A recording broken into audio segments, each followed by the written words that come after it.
Hello friends, আমি অদিতি চলে এসেছি আর একটা নতুন ভিডিও নিয়ে। আর আজই লাইট পিঙ্ক কালারের শাড়িটাতে স্টাইলিং করব, যেটা একদম কারদানা ওয়ার্ক করা রয়েছে আর ঠাসা সুতোর কাজ রয়েছে। শাড়িটা 20 ইয়ার্স পুরনো, শাড়িটার সাথে অনেক ইমোশন লুকিয়ে রয়েছে। যাই হোক, আজ শাড়িটা স্টাইলিং করতে করতে অনেক পুরনো কথা মনে পড়ে যাচ্ছে। দেখো, ফার্স্টেই ফেসটা ক্লিন করে টোনার অ্যাপ্লাই করলাম, ময়শ্চারাইজার অ্যাপ্লাই করলাম, দেন একটু প্রাইমার অ্যাপ্লাই করে নিচ্ছি। বার্থডে পার্টিতে যাব, মেকআপটা লাইট হবে অথচ গ্লোয়িং হবে, সেই রকম একটা ক্রিয়েট করার চেষ্টা করছি। এবার দেখো, আন্ডার আইতে ডার্ক সার্কেলটা আমার ভীষণ হেভি, সো একটু অরেঞ্জ কারেক্টার দিয়ে এগুলোকে একদম ঢেকে নিলাম। আর সামনেই তো পুজো চলে আসছে, স্কিন কেয়ার তো করতেই হচ্ছে, কারণ স্কিনের যত্ন না নিলে ফেসটা একদম ঠিকঠাক গ্লোয়িং লাগবে না। তোমরাও নিশ্চয়ই তোমাদের পুজোর আগে প্রিপারেশন স্কিনের জন্য স্টার্ট করে দিয়েছো। দেখো, ভালো করে ব্লেন্ডিং করে নিয়ে অরেঞ্জ কারেক্টার একটু কনসিলার দিয়ে তারপর ফাউন্ডেশন অ্যাপ্লাই করছি। দেখেছো, একদম একদম সামান্য ফাউন্ডেশন নিয়েছি। আর এই ব্লেন্ডিং ব্রাশটা এতটাই ভালো মার্কসে, ভীষণ কাজে দেয়। তোমাদের যদি লিঙ্ক লাগে বলো, আমি লিঙ্কটা দিয়ে দেবো। এটা নাইকা থেকে পারচেস করা। তারপরে আন্ডার আইতে আর একটু কনসিলার অ্যাপ্লাই করলাম, ফেসেস স্ক্যানারের 03 শেড দিয়ে ভালো করে ব্লেন্ডিং করে নিলাম। আর ব্লাশ তো আমার বরাবরের জন্যই ভীষণ ফেভারিট।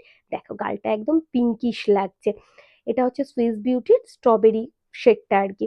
তারপর লুজ পাউডারটা অ্যাপ্লাই করলাম, এটা ম্যাবলিনের। তোমরা যদি কেউ একটা ভালো লুজ পাউডার জেনে থাকো, আমাকে একটু সাজেস্ট করো তো। আমার মিডিয়াম স্কিন টোন, আমি বহুদিন ধরেই ম্যাবলিনের 25 ইউজ করছি, বেশ ভালো। তবে ইচ্ছে আছে এবার একটু চেঞ্জ করার।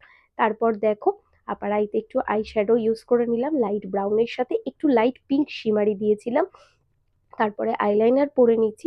রিসেন্টলি চোখের এতটা প্রবলেম হচ্ছে চশমা ছাড়া, সো আইলাইনার পরতে বেশ খানিকটা টাইম লেগে যাচ্ছে। তারপর কাজল অ্যাপ্লাই করলাম আপার লিড লোয়ার লিডে, আর যাতে স্মাচ প্রুফ থাকে একটু সেট করে নিলাম লাইট ব্রাউনটা শেড দিয়ে।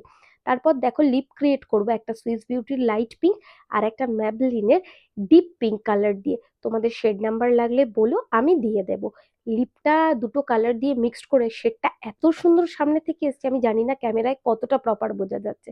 তারপরে দেখো, সেটিং স্প্রে ইউজ করে সেট করে নিলাম। এবার একটু চুলটা স্ট্রেট করে নিচ্ছি, কারণ ট্রিটমেন্টটা নষ্ট হয়ে গেছে, পুজোর আগে আগেই করাবো ভাবছি।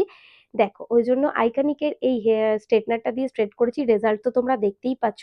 এটা আমার বার্থডে গিফট ছিল, আমার এক বন্ধু নাইকা থেকে আমায় গিফট করেছিল। দেখো, তারপর একটু পেন্ডেন্ট পরে নিলাম, তারপর ইয়াররিংস আর একটু সিঁদুর পরে নিলাম, ব্যাস। মেকআপ তো একদম কমপ্লিট। সব শেষে একটু ফাউন্ডেশন পাউডার দিয়ে এটাকে সেট করে নিলাম। দেখো, আমার সিম্পল লুকটা একদম কমপ্লিট অথচ গ্লোই। তোমরা এবার বলো আমায় কেমন লাগছে। কিছু শাড়ি শুধু শাড়ি নয়, ইমোশনও বটে। তোমরা কমেন্ট করে জানিও আমাকে কেমন লাগছে, আর এরপরে তোমরা অন্য কোনো লুক দেখতে চাও কিনা। টাটা।